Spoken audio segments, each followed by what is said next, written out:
So I was just thinking, what better way to get into Christmas spirit than to read out a trip report that occurred around Christmas time.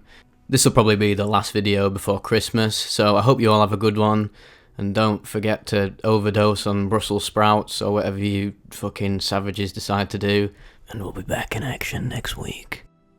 A Christmas Carol on 1 milligram of LSD, posted to the LSD subreddit 8 years ago. I'd got my hands on about 12 drops of pure acid. I tried 2 drops once. It was one of the cleanest, most visual LSD trips I'd ever had, about 200 micrograms worth. 2 months later, on December 21st, 2013, I decided I felt like chilling and tripping to a new artist I had discovered, Bibio. So I took 2 drops again. Later I'd find out that there was nothing left in the bottle anymore. Oops. That nose drop pipette I used was not such a good idea. 7 minutes in, I started to feel an intense rush of energy, as if something great was about to happen. Fun stuff incoming, as my friend foretold me on Skype.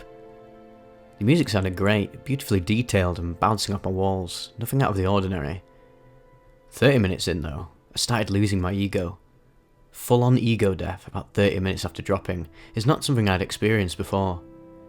I'd been there only twice before on shrooms, so I decided to knock on my sister's door for some help. We'd arranged that I could knock on a door any time if I was having a difficult trip. This was the only occasion I made use of that arrangement during the experience.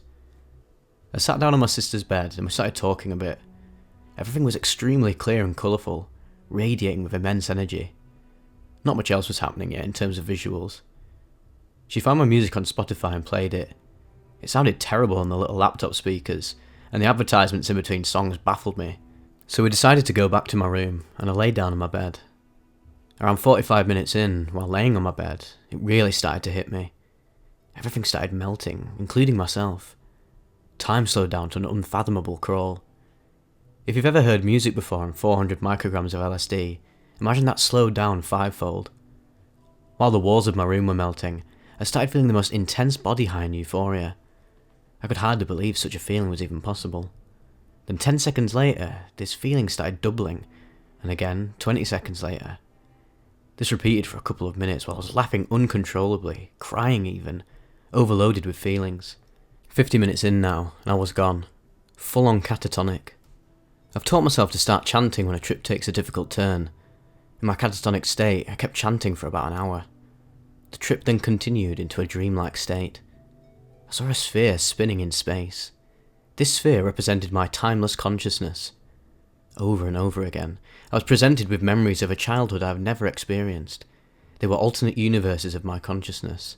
In one of these universes, I had made the correct decisions and influenced the world positively, and in another one, negatively. I remember the song Lucky and Unhappy by Air playing in the background. This must have influenced those perspectives. Convinced I had left this life for good, I made peace with it. The index of my consciousness, the view of the sphere in space, was replaced by my room. It was a fake version of my room. However, including a fake version of my sister as well. Some aspects of the room had changed, such as my computer monitor, which was completely white. I was still in an alternate reality. I felt a bond with my sister stronger than I had ever thought possible. She was to be the controller of the rest of my trip, a personification of God, if you will. I believed I was stuck in an infinite loop of having to choose a path in life. This kept repeating until I were to choose the good path in life. I relived previous memories, trips and dreams. Each of these sub-trips was part of one big test. I had to unlock the meaning of life, sort of. Each time I thought I had the answer, I said, I get it now. And consequently I was laughed at by whomever and thrown into another sub-trip. I tried everything in order to become part of the answer, including physically dropping myself on my bed in the real world. Thank you, Tripsir, for not letting me hurt myself.